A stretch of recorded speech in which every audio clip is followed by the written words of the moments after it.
the sorted out the Hummer.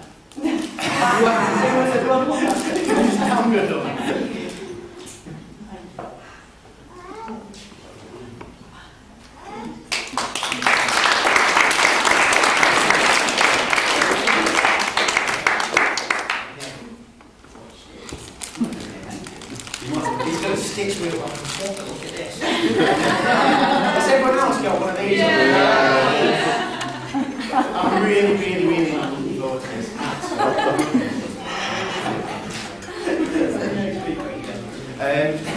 Well, Stu, this is conditioning.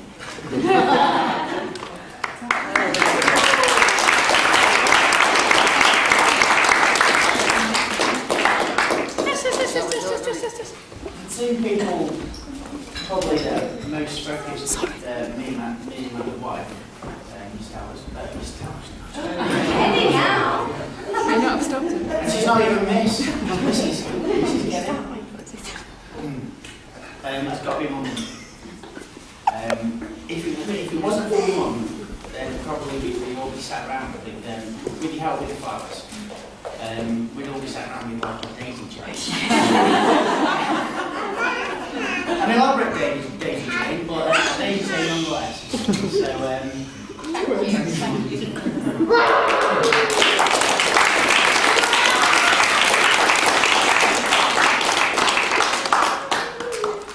and Julie, thank you very much for making me feel very welcome. This is Daddy.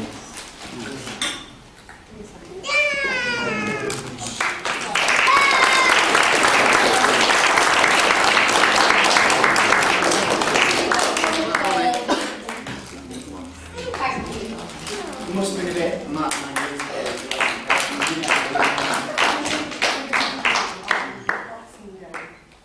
Yeah, 2000, wasn't it? You have lost there. He's always going to be there. Thank you. This one that you always want? Sorry, Chris.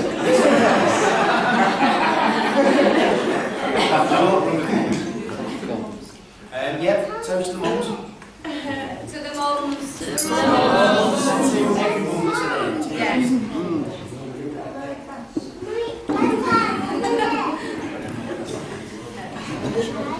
Well, again, I've got to reiterate, one of the funniest things for me being stood up here today is the fact that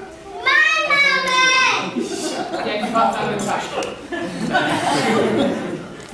joking. Is absolutely special to me, and I love pretty much all. Yeah, towards. And I'd like to raise a toast and drink towards.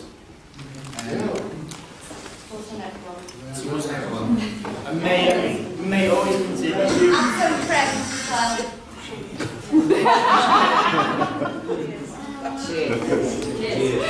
Cheers.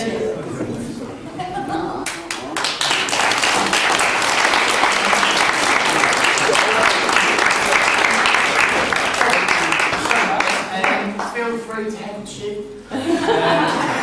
It'll make your speech longer, so you might get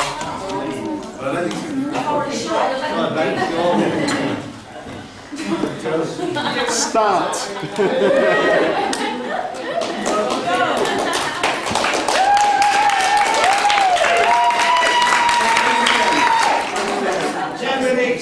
Come on, I'm going to win. I guess that's thank you, Gareth. Take it as you want it. Well, this isn't the first day I've stood up. First time today I've stood up from a warm seat with paper in my hand. Can I start by saying, Aaron, you look absolutely stunning. Thank you. Gaz, you're a very lucky man. Congratulations to the both of you. I'd also like to thank the bridesmaids, who again look absolutely beautiful and very cute. What a fantastic place to get married and celebrate the start of your new life together as Mr. and Mrs. Gareth Penn.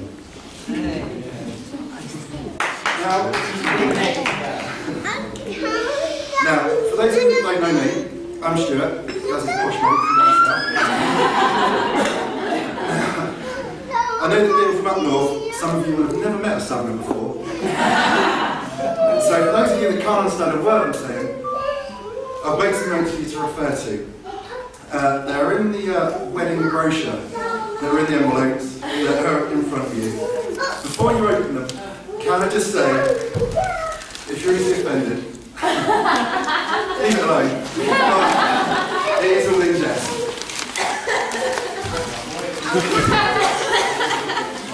Oh no!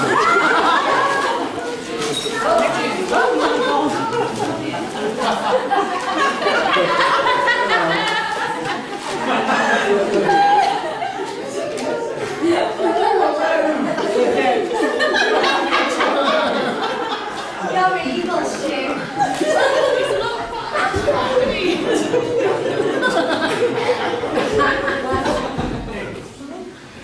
You'll have plenty of time to read it once the speech is over, so put them down.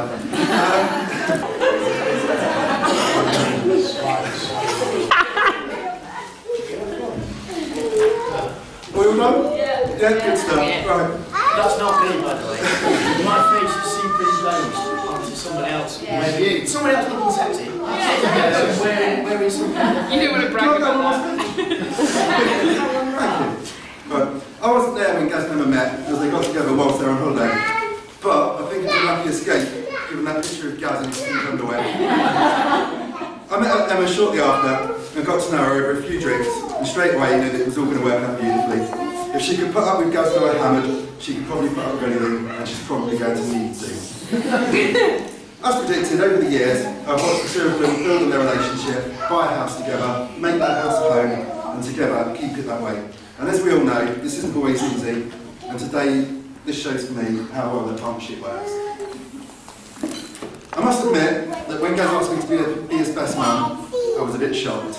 Not least because he gave me 3 months to organise a stag do and write a speech.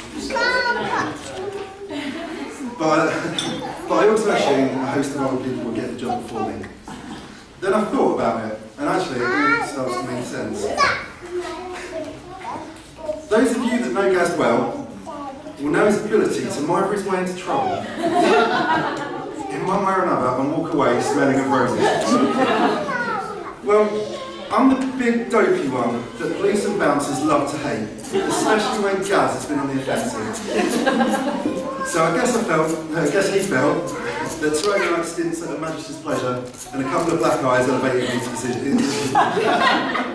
In all seriousness though, I couldn't be happier to have got the job, and I'm very proud to be here today.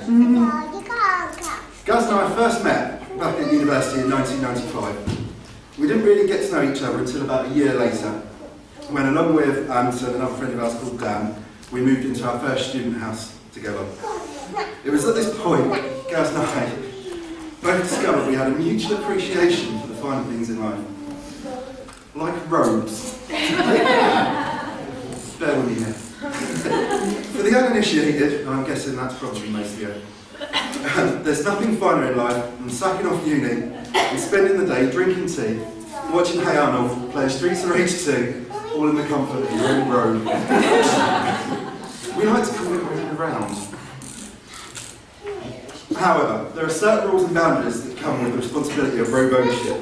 And one of those rules is a man's robe is his castle. Can I just say, we were poor, bored, and probably not getting married. A year or so after we lived together, I was working down south, and I was on a trip up to Nottingham staying at Gaz's.